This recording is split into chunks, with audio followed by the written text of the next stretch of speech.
Hello, everyone, and welcome to No Offseason presented by Mass Mutual. I'm Zena. I'm Chantel Jennings. I'm Sabreena Merchant. And I'm Ben Pickman. Y'all better be on your jobs. I love this. Today on the show, it's over, y'all. It's done. 2025 NCAA women's basketball season is in the books, and the championship game is finito. UConn dominated over the defending champ South Carolina, and that score, 82-59. Yeah, said that. 82-59. Azzi Fudd, Sarah Strong, and of course, Paige Bueckers, or as she's known, Paige Buckets, helped the Huskies bring home their 12th national championship overall and their first since 2016. The plague is over, y'all. 9 years. It's been a while. So I'm happy to be here in Tampa alongside the crew.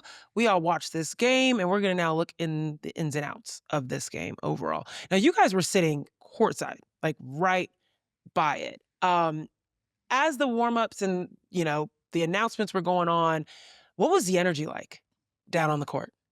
I thought it was really interesting that Paige was just super, super ready to go. I mean, the entire team is getting ready to lock arms for the national anthem, and Paige has already taken off her quarter zip, like trying to get into the middle of the court. And Chris Daly has to pull her back, like, no, we're not there yet. I feel like everyone was like amped, even the first few buckets, but even before that, what was the vibe overall that you guys?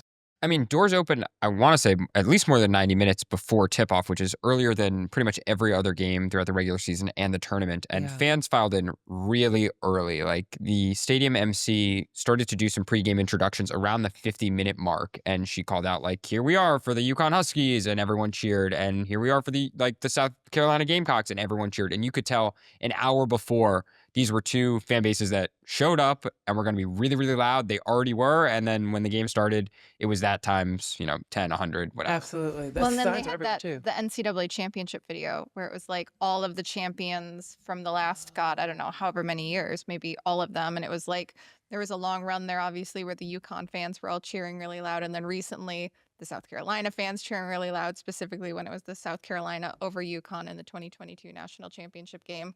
Lots of cheers. So I thought that was also a big moment for all the fans in attendance. I'm surprised the UConn fans didn't boo during that part, honestly. Well, it was interesting. Like, this was like the battle of the old versus the new generation. And also you kind of saw that out on the court as well in terms of the veterans in a Paige Bueckers in the way that she handled her team. Of course, South Carolina had some veterans too, but they just did not match up on the floor. So let's actually talk about the game and how it started. Fast paced. Like, it was crazy how much buckets were just being exchanged. Of course, that first quarter ended up pretty close. 19-15, I think, was the breakdown. 19-14. 19-14, thank you. And you're thinking, okay, we can expect this. Like, this, you knew that South Carolina wanted to come out trying to slow down UConn for how fast they went. Like, how do you think that South Carolina did to start the game, Sabreena? I think South Carolina probably should have tried harder to slow the pace down, honestly. They were just not able to stop UConn at all. And I think making it a lower possession game would have worked better in their favor. But because their shots were going in early, they kind of got caught into this up-tempo matchup. Yeah. And it was almost like fool's gold that they were hitting all their shots early because UConn was also in a rhythm. And you had to imagine that UConn's offense would stay in a rhythm longer than South Carolina's would.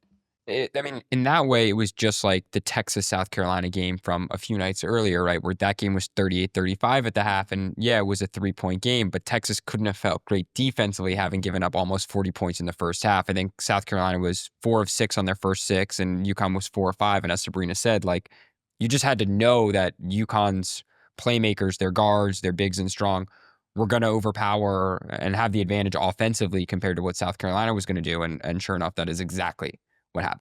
And you saw that at the end of the third quarter, there's about a 3-minute period where both teams couldn't find a bucket until Paige hit that last shot at the end of the first quarter. But overall, UConn started getting their offense going, and their defense, Chantel, was what ratcheted up, particularly in that second quarter. Yeah, I think UConn's efficiency was on display tonight. Like, they're a team that's very efficient. They turned the ball over 9 times tonight. South Carolina turned the ball over 11. Like, it wasn't a huge accident-prone game, I would say, but like South Carolina UConn is just so efficient, and that's what we saw. I just kept thinking back to, I was talking to a coach who said, like, the game is a game of runs for everyone, but for UConn, they just are who they are, and eventually just, like, washes over you. And I felt like it was just sort of that relentless, like, UConn kept pushing forward, and they got South Carolina on their heels, and South Carolina got into a place where it was just, like, they would have needed to start hitting a lot of threes, and that's not the team that they are. Facts. That was, for me, the part where I was like, if we're looking for Chloe Kitts to be the main offensive producer and you're not getting what you need, Joyce Edwards was killing in the beginning, I think, but you're not getting what you need consistently out of your starters, and now you're trying to get things going for Chloe Kitts. It was like, okay, where's the offense going to come from? And we're just talking about the first half here. We haven't got to the second half. At some point, Sabreena, Dawn is asked by Holly Rowe, where are you going to get offense? And she straight up tells the audience, I don't know. Like, that is so scary when you're thinking about Dawn Staley, of course, an incredibly strategic coach, someone that's always been able to have a juggernaut team that can take you down by committee. She was like, I don't know who to point to in the committee. And the main person everyone was thinking was MiLaysia Fulwiley. Yeah, we've talked a lot about MiLaysia on this podcast just because there's no regular MiLaysia Fulwiley game, right? Either she's on and it's, she's dazzling, she's got the behind the back going, long jumpers, impressive plays in transition, or she commits two turnovers in like her first, two plays up and down the court, dumb foul, and Dawn sits her, and you just know that you're not going to have her for that day. And it was not a good MiLaysia day, at least when she first got into the game today. I mean, we saw it. She had 2 turnovers in the first half. Both of them were easy Fudd steals where Fudd picked her pockets. Straight. I will say Azzi probably reached on one of them. I mean, but the first one was good. The second one might have been a reach. You're right. I agree with you. Maybe. Yeah, the baskets were the baskets. And you mentioned Joyce Edwards. Like, yeah, she had 5 points in the first half, but she also had 3 turnovers and 2 fouls. Like, she did not play her best half either. And Strong, was really, really good on the other end of the floor. And so for 2 X factors or 2 players that South Carolina really needed to play well, neither one had a very good first 20 minutes. And Dawn Staley didn't really use anyone or use either of them that much in that first half. I think she continued to rotate player after player, just trying to figure out combinations. I mean, I wrote about this in my story. Like, she spent so much of the third quarter sitting on the bench, and she said she was just talking to assistants, like trying to figure out what to do. If you notice some of the substitution patterns, there was no consistency between the first half and the second half. MiLaysia Fulwiley entered like way late in the first quarter, and she entered early in the third quarter. Same thing with Tessa Johnson. Like, Dawn was looking for answers, and clearly, as the result shows of this one, she never found it. I think that's the difference, though, between this team that got to the national championship and the other 3 Dawn Staley, South Carolina teams that have gotten to the national championship. Like, yes, we think of this program, and the hallmark of this program is their depth, and they do have a committee. But every team that Dawn Staley has had that has won the national championship has had that star. The player they go through, the player they go through, and the player they go to for the bucket. Like 2017.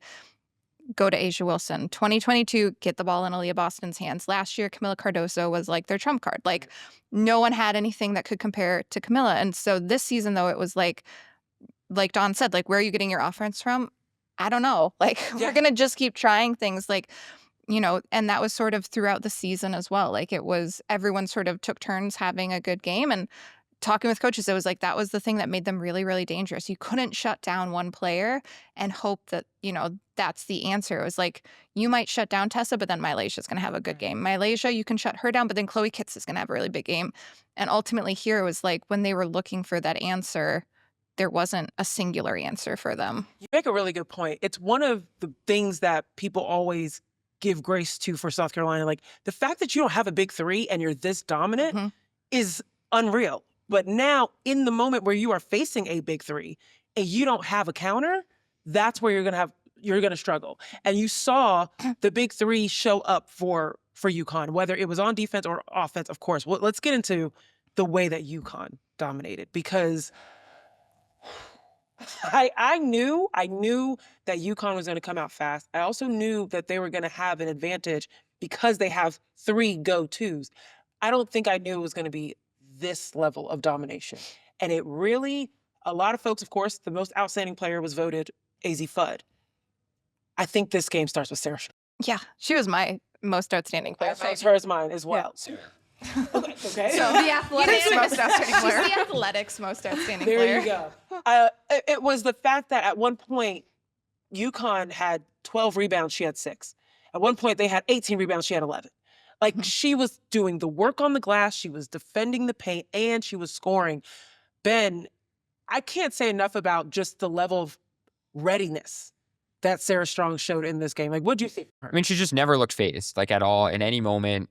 Good, bad. There weren't many bad moments, but when they did happen, like, she just put her head down and ran back on defense and ran back the other way and seemed like nothing happened. I mean, the thing I will remember from her first half is she just seemed like a vacuum cleaner on the glass. Like, every miss that she was close to, she would just haul in.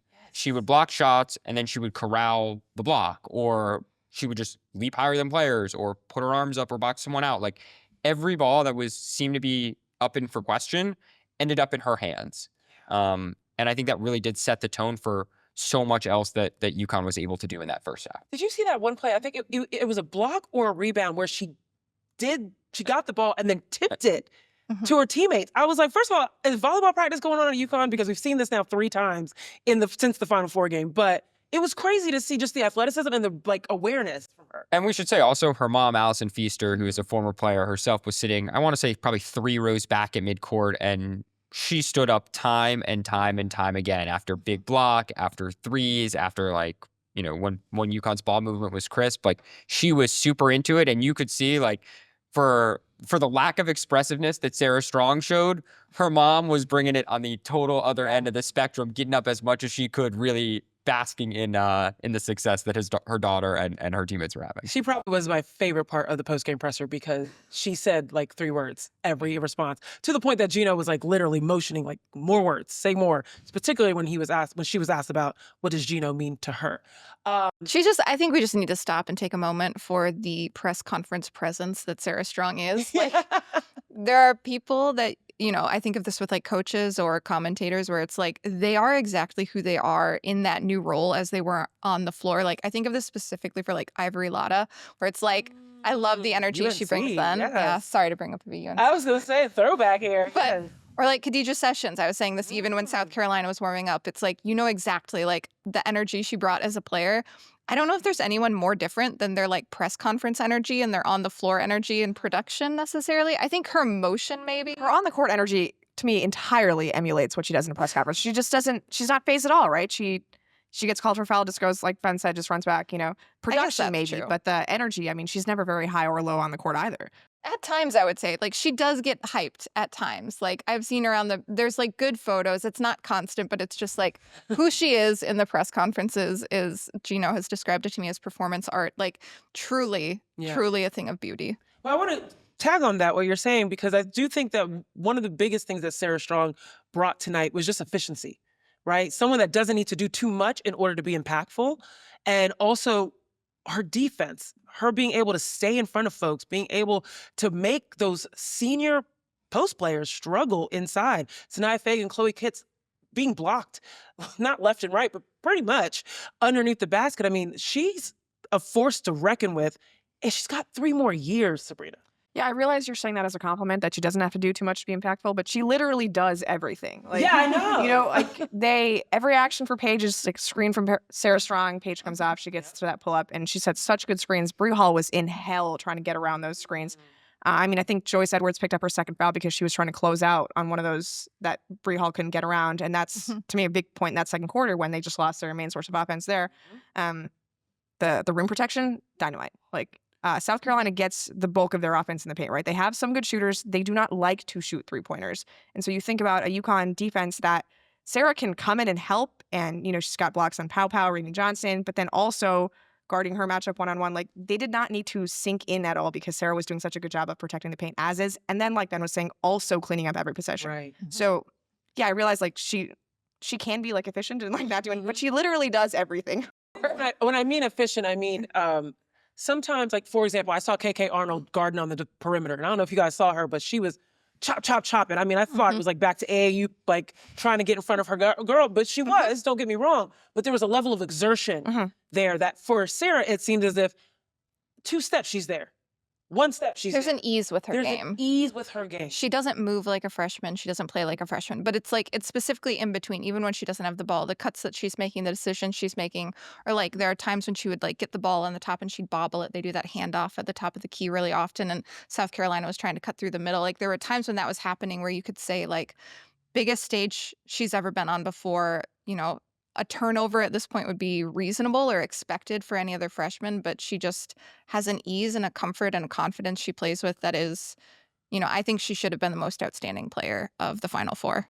And she also erased, like, what Jana Alfie and Ice Brady had to do, right? Like, if you look at it, they played a combined 25 minutes. Alfie had 4 fouls. Brady had 2.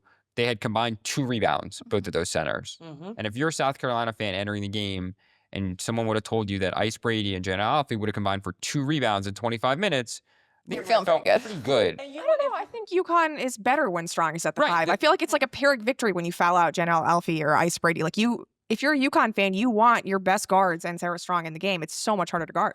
The undersized situation was tough, especially when, I mean, Joyce Edwards can guard that position, but you could see that she was out of position having to guard Sarah Strong out there. Now, you know, the fact that Janelle Alfie got into foul trouble early, kudos to South Carolina for, kudos to UConn for finding a way to get the depth going. Because if you came into this game, who was going to win the depth battle? Anyone would have told you it was South Carolina. But they really made up for that. And I want to keep going, talking about, you know, Sarah Strong ends up with 24 points, 15 rebounds. There's another person that had 24 points on this game, and that was Azzi Fudd. And Azzi, of course, has this story. I don't want to call it a redemption arc, but it's this arc of coming back, right? Return to the court. She's been through a lot. Chantel, I know you've covered this story over the years with UConn, of course. Like, tell us a little bit about just what Azzi has overcome to get to this point. Yeah, I mean, I think it's Azzi's story, but it's really this team's whole story. Like, Azzi and Paige have both been through ACL tears. They've come back from that. Other knee injuries, Ice Brady had a patella injury. Jana Alfie, Achilles injury. This is a team that had to forfeit games, I believe, last year because they didn't have enough eligible players, or the year before, excuse me. But like, I was actually thinking about that when you were just making your point about what, like, when Sarah's at the 5 and Paige sort of moves into that defensive 4 position, like she was guarding, I think, Chloe at one point in time.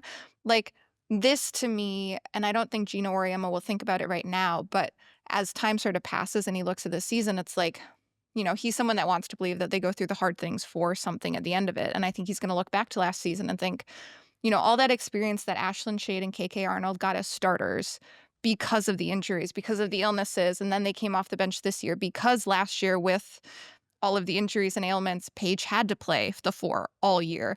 Like, all of those sort of came into play this year where it was like, when Jana and when Ice were out of the game, in foul trouble, whatever, and she's at the 4, like, she's done that for a full season, and she's able to play in a national championship game because of that. And then you bring Ashlyn and KK off the bench, they're not phased because it's like they have so much experience, they play beyond their years. And so I think it's definitely like Azzi's story is a story of redemption, but I think this whole team and this whole championship season to me is sort of like a culmination of everything they've been through. Well, and Geno or Emma was saying on Saturday that, like, yeah, Azzi Fudd technically appeared in the box score of the 2022 title game between UConn and South Carolina, but he was like, she didn't play in that game. Like, he was very dismissive about any impact she had because she was sick. I want to say she was throwing up the day of the game. He said she was throwing up all morning. And she played 16 minutes and didn't look like herself. And so to then have the game that she played, you know, a few years later, I mean, super impressive. And Chantel, you mentioned Shade and KK Arnold. We should say that, like, the 3-pointer that Ashlyn Shade hits huge right before halftime was one of the big moments of the game, right? It was an 11-point lead for UConn with 3:20 to go. And then suddenly South Carolina goes on a little bit of a late run to cut it back to 7, and Shade hits this 3 in the corner, makes it 10 at half. And I think that was a huge moment. And Dawn Staley said as much afterwards. And then when UConn blew the game open really late in the third quarter, it was KK Arnold, who is one of the kind of energizer bunnies on the floor, playing a key role in that lead ballooning from, 13 to 20 by the end of the third period. That was Shade's one basket. Like, if you're gonna have and it was one impactful basket, like, have that one. First 3-pointer of the game too. Yeah, and it was their first, And yes, exactly. The only 3-pointer that they got in the first half. That Dawn Staley said, this was a win for us to be able to keep a team like UConn to just 1 3. And that, to me, was the 3 that broke out the smiles. That's when you saw UConn chilling. They were really locked in at that point. But I'm happy, Ben, that you kind of went through the full roster almost of like all the people that contributed to Yeah, this. is there another UConn player we haven't talked about I yet? think we talked about Caitlin Chen. We haven't talked about Caitlin Chen yet. I mean, but the story here, and I want to transition to this part. The story here is Paige. Mm-hmm. It's really beautiful the way you laid that out, Chantel. Like all of these little parts of their story that ended up culminating into this perfect moment for UConn. And hearing Geno at the presser say that they almost went on a crusade to get this win for Paige. He said that there was more pressure on him to get this win and this championship than he felt sometimes as the Olympic coach. Mm-hmm. And that is a huge statement.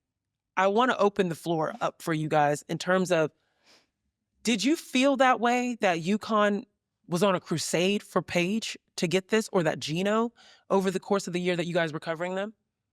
I mean, I think every UConn season opens with the expectation of them competing for a national championship. Sure, but that feels different than saying you're on a crusade for one player. I think Geno might have felt that. I'm not sure that I got the feeling from the other players that it was just for Paige Sure, Bueckers. I mean, they all come to UConn too because they know the history. They know the 11 national titles. They want to be part of number 12.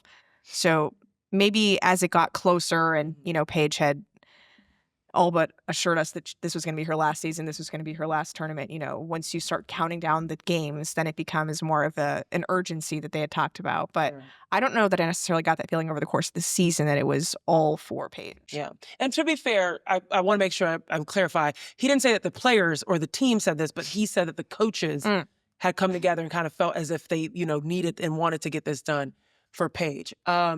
Chantel, you've had extensive conversations with Geno throughout this season, and you saw that hug. Mm-hmm. At the end of the game, Paige checks out. And for someone that has been as silly and as just had that back and forth with Geno all season long, for it to come down to this really emotional moment where she almost lets it all out on his shoulder. Talk to us about what she said to him. Yeah. And then what that looked like and what that really meant.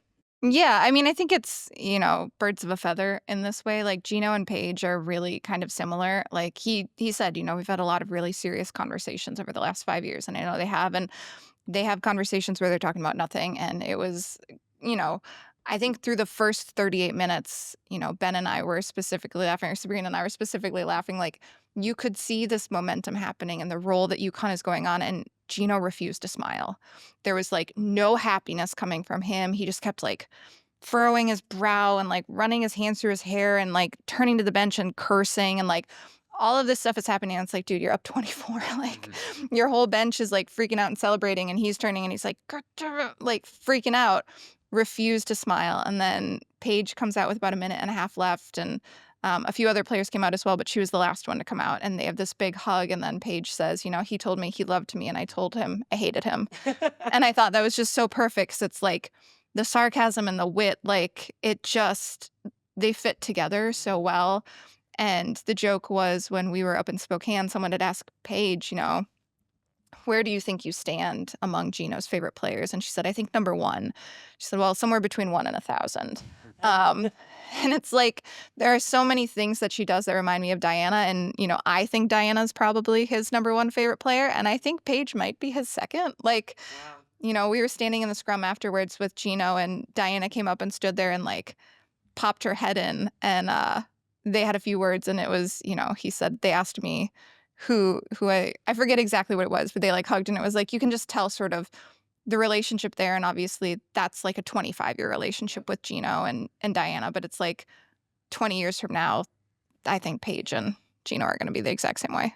Paige on Saturday held a press conference for about 30 minutes, and she was fielded questions that she's had to have answered, some of them dozens of times before. And towards the end of it, one of the very last questions was, she was asked about one thing she'll miss about him, and one thing that was kind of sarcastic, and one thing that was more sentimental. And it was one of the few times that I thought in the course of that press conference, she really stopped for a second, collected herself, and really thought about what she wanted to say.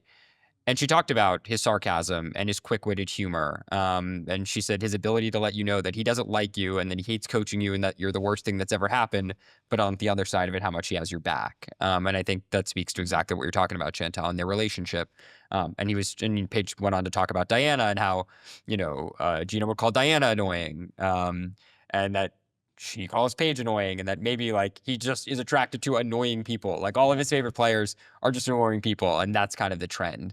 And for me, like I wrote on South Carolina today, and so I was watching the press conference on the TV post game, and when Paige walked in with a net around her neck, that was just a noticeable scene for me because so often you see coaches when they cut a net down after a regional walk in with the net around their neck. And here it was not Geno Auriemma who was kind of boasting that he had the neck necklace. It was Paige Bueckers who had it in, and I thought that was kind of a fitting scene in my mind. I also thought that her quote, about how annoying he is at her press conference the other day reminded me of when we had Geno on the podcast, and he was joking about how grateful he was when Paige came to UConn. And if we could find the audio of it, it'd be great. But he was saying like, oh, I was so grateful after, coaching here for 35 years to have someone come in and teach me everything I didn't know and tell me how I don't know anything about basketball and tell me everything that I'm supposed to know about basketball. Like they're just both so sarcastic and they sort of like have that turn of phrase and quick wit that it's like, you can just sort of imagine what those practices are like. Yeah. Sabreena, this whole concept has been around Paige needs a championship. And in order to cement, and I put this in quotes, I'm putting air quotes up, guys, to cement her legacy. You think about Diana, championships. Maya Moore, championships. Breanna Stewart, championships. Paige had not gotten a championship. But Geno was adamant that she didn't need that in order to cement her impact and her legacy on UConn. Now that she's won one, what does that say? I think he was bold-faced lying. I mean, you can't be a UConn great without having a championship. I'm so happy I asked you. I mean, maybe this one game doesn't affect everything that she's accomplished at UConn, but when you look back at it, you want to see that one ring or star, however you denote it, when you walk into Gamble Pavilion. But yeah, I think you can't say that you're one of the best to walk through UConn if you can't do what literally everybody else did. I mean, you get those chairs that, I always think about reading Chantel's articles about the practice facility and the practice gym at UConn. The chairs are from the Final Fours. They're from these tournaments. It's like you can't walk in there, pour your blood, sweat, and tears out and not get one yourself in a championship. Well, at least she does have the 4 chairs. She does have the 4 chairs, but she doesn't. Right, exactly. She now has a championship. Ben, what do you think? She's got the ring. How does this change the story that is Paige Bueckers? I mean, it's like a part of the first sentence, right? Or part of the first paragraph in a way that she made it seem like on Saturday, she kind of was asked about legacy and she said, it's not for me to decide, it's for people to write. And now when you write this story, this becomes very much part of the top line history of what she will be able to do with this program. Does it matter to you that she wasn't the best player in this Final Four? No. Because I also don't think that the most outstanding player award went to the most outstanding player. But yeah, I don't think I think what stood out to me after the game was that Geno was talking about what's been really hard for him over the last few years is that everyone treats playing UConn like playing for national championships. So if they beat UConn, it's like, oh my God, we beat UConn. And he was saying, the last few years, we haven't had our full complement of players. We've never been fully healthy. We've never been able to show up to this point and be fully healthy. And so he was saying that, those Final Fours that didn't end in a national championship over the last 5 years, like they didn't hurt as much because he was like, they didn't really beat UConn. They beat a patchwork of UConn players. I think this one would have been much different because they were healthy. This was the full UConn team. They were missing Ayanna Patterson, but this is the team they have, right? And this is their full complement. And so, I think it's interesting, 10 years from now, if Paige hadn't won this, if UConn hadn't won it this year, that does become the second line of the paragraph, where it's Paige Bueckers, the most decorated player to ever play at UConn, who did not win a national championship. Right. She becomes that player. I was in stores this fall and Geno was telling me, he told me, he was like, I don't think it defines her legacy. I could put 5 players on the floor who didn't win a national championship here against 5 players who did, and it'd be a pretty good game. And I said, yeah, but they wouldn't win, would they? And he was like, well, probably not, because there's not that many of them. And I was like, yeah, that's the point, because players come here to win national championships. And so I think it would have changed her legacy a little bit. I think it would have forever been the sort of shadow that followed her her entire career. And now it doesn't have to. Shout out to Ryan Rucco on the broadcast. I didn't hear this, but he said the final page of the book of Bueckers. And I was like, That's okay, good. Ryan, not you. Hey, Nice turn of phrase. I Nice love turn that. of phrase. I love that. Read Chantel's article for more terms of phrase. There you Marcus go. Thompson There as you well. go. Okay, now let's transition because that story is done. But the story of UConn is not over. And Geno was asked about continuing to coach at UConn, particularly thinking about his age. He's 71. He is the oldest coach, men or women's basketball, to win a national championship. Shout out to Emma Vopel for saying, Correct. I am a senior citizen like Yes. you. From a senior citizen to another senior citizen. I was like, He way asked to go, that Mike. question. And, there wasn't a direct answer. What I appreciated, though, Geno said that even though, yes, he's 71, being around his kids is what he said, but being around kids like his players keeps him young. He wasn't direct about will he keep coaching, but let's think theoretically, let's say he does. The work that UConn is about to put in next year, Azzi Fudd is returning. Sarah Strong is going to be a sophomore, and there's still more talent to be had at UConn overall. And I also want to talk about South Carolina because Joyce Edwards is also just a freshman, and MiLaysia Fulwiley is still was an underclassman. Now is about to be one of the leaders on this team. So let's start with South Carolina.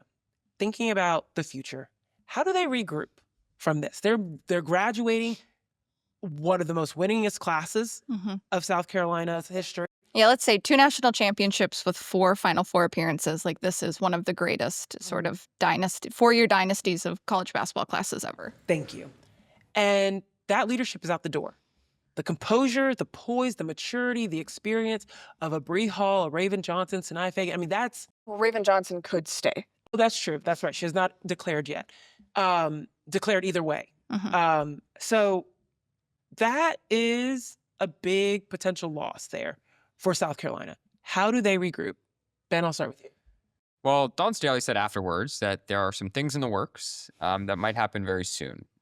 She didn't specify who or when those would be, but she did allude to some things, and that's not exactly so surprising. She did say the words portal specifically. So. Yeah. So And we should mentioning the fact that she's been on the phone during this whole tournament regarding the portals. We should also say that I've long anticipated that. So April 7th is the date, Monday, April 7th, which is when a lot of you might be listening to this podcast, is the date that the House settlement is going to be finalized with NIL stuff, which means that after Monday, more or less, the NCAA is going to be regulating all NIL payments and the money that is exchanged. And so if players kind of want to avoid that, they need to make some decisions and sign some contracts essentially by midnight tonight or whenever the decision comes down, I guess. So Wow. I'm curious if she means very soon, like the next few hours. yeah, we don't know. I mean, she talked about saying that they needed some experienced players that can come in and contribute right away and bring some leadership to this core group. And what I think is pretty interesting about that is 2 things. One, as you mentioned, Chantel, South Carolina in their past title winning seasons has had stars in the center, Asia Wilson, Camila Cardozo, Aaliyah Boston in those title winning years. They didn't have one on this team. The other thing that I think is interesting, though, is this group's culture was very altruistic, right? It was, everyone was playing 25 minutes or fewer per game. No one took more than 11 shots per game. It was figure out on which night who stepped up. It was by committee. Do things change a little bit in the culture of that locker room? It's a question I have. I mean, she obviously knows the people she wants to bring in, and she's going to be, thorough in that evaluation. But there probably will be some change in dynamic, just like there was when they got Tahina Papaoin, of bringing in a senior or a junior out of the portal.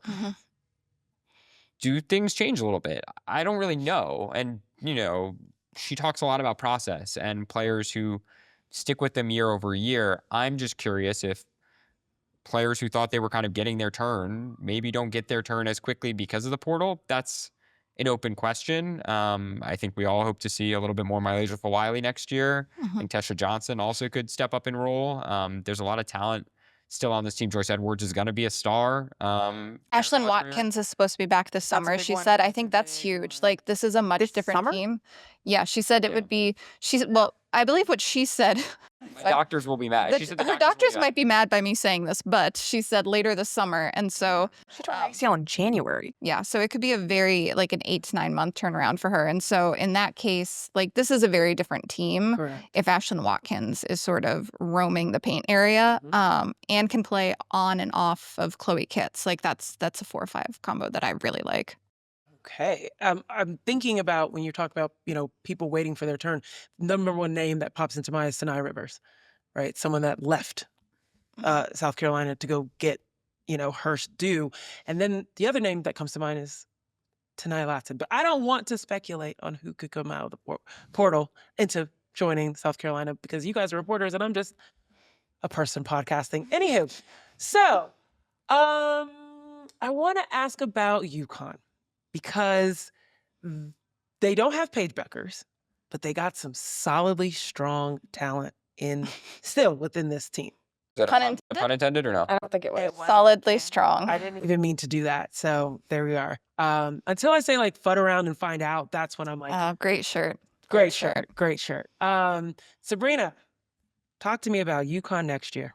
Well, by the time you guys are listening to this, it'll be Monday, and my top 25 for the 2025-26 season will be out. And lo and behold, UConn is number one. They have basically everybody coming back except for Paige Bueckers and Caitlin Chen. And while Caitlin Chen was a very important piece of what they were trying to do this year, I think KK Arnold and Ashlyn Shade can pretty comfortably fill in that role. You saw that already in the national title game when Caitlin Chen played all of 18 minutes, and the more productive stints came from Shade and Arnold. Mm-hmm. Admittedly, filling in Paige Bueckers' role is a lot bigger of a challenge, but that's where you expect Sarah Strong to take on a larger role. You expect Azzi Fudd to take on a larger role. They've got Allie Ziebel, some other younger freshmen coming in who can backfill what KK Arnold and Ashlyn Shade are going to do. So I think this is really just a bet on Sarah Strong being the best player in college basketball next year. And frankly, I don't really see a reason why she couldn't be. I looked at the player over these 6 games of the NCAA tournament and the way she guarded Reagan Beers, the way she single-handedly shut down the South Carolina front court, what she was able to do against USC in a game where they were deliberately trying to take her out. I mean,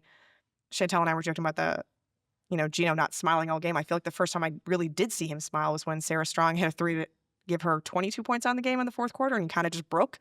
That broke him. Yeah, that's the one. She's just, I think she would be my front runner right now for National Player of the Year. And when you have that, which they already did in Paige Bueckers, you're going to be okay. And they'll get Ayanna Patterson back from injury. And so I think that'll be, a help to their front court. I also expect UConn to go portaling. I expect every team probably to go portaling to an extent. They're bringing in 3 players, so I'm not going to be able to do the math exactly on their scholarship numbers. But, they could look to bring in, they've brought in a portal player every year, basically, for the last few years that has impacted them somehow, that has become a starter. You think of Dorga Juhas, you think of Caitlin Chen. So I think, and especially coming off a national championship, people are going to want to come to UConn. They're going to want to play with Azzi Fudd and Sarah Strong. And I think people are seeing a different side of Geno now, even. I feel like if you're a recruit, you're looking at Geno and you're like, oh, he might be more approachable than he has been in the past few years. Or not if you're Ashlyn Shade. They also have one of the most interesting kind of recruits coming in that they've ever had next year in, I think it's Blanca Quinones. Tell us. I think it's a Ben to bring up. Yeah, we've watched her, but she's, I think, 6'1", 6'2" wing from Ecuador. She's the first ever South American player that they've had in the program, and she's been playing pro in Italy these past couple years. She's played on her senior national team already, and she has professional experience. We saw her, I want to say, Sabreena, at the Basketball Without Borders camp at WNBA All-Star in Phoenix, and she was one of the best players in that camp, playing in front of WNBA scouts and other college coaches, and really impressed in that showcase. Super athletic. I think they're super excited about getting her in the program. How to get an international shout out somehow. That's my goal. I've checked the core on. We'll have draft talk next week and or later this week, and then we'll have more of it then. And that's what's so crazy is that draft is literally next weekend. All right, well, we're going to close it out. That's going to be it for today. But before we go, I just want to ask you guys, favorite game of the tournament? I'll go first. I think Kentucky, Kansas State was my favorite one. That was fun. Give me double overtime, all the points, Alabama, Maryland. Still crazy. 111, 108 was the final score? Yeah. Crazy game. I guess I'll go to a game I was in person for. I think TCU Notre Dame was pretty notable just because of the stakes and the storylines. Yeah. What has transpired for Notre Dame since? Exactly. A super memorable game, though maybe close second and third for the South Carolina Squeakers in the Sweet 16. I thought you were going to pick it's UNC Duke. No, NC State, LSU. UNC Duke. Yes. UNC Duke did not make the That's list. not your That was top going to be mine. That was going to be mine. Hmm. Even though that was the game that NC State left. I love a game that doesn't get to 40 points. Well, Duke did. Well, Worst one game, of the I teams think didn't. worst game we can collectively say it's the Duke UNC. Yikes. Yeah, early game. Okay, all right, that's it for today. Thanks, Sabreena, Chantel, Ben. Thank you, all of you that are watching us and also listening to us. You guys have had some very long days and some very long nights throughout this tournament. Please, the hotel is here. We're literally at your hotel. Go get some sleep. Maybe celebrate. Cheers, one good time, because you've got some really great coverage throughout this entire tournament. And as a fan, we appreciate you. So thank you. And also, all of you listening and watching, don't forget, go read at the Yahoo Sports Hub. Let me make sure I say it right. sports.yahoo.com/women-sports. On behalf of The Athletic, I'm Zena Cada. Thanks for listening and watching, y'all. Until next time. Thanks for tuning in to No Off Season. To hear more, be sure to like and subscribe. We drop new episodes every Tuesday and Friday.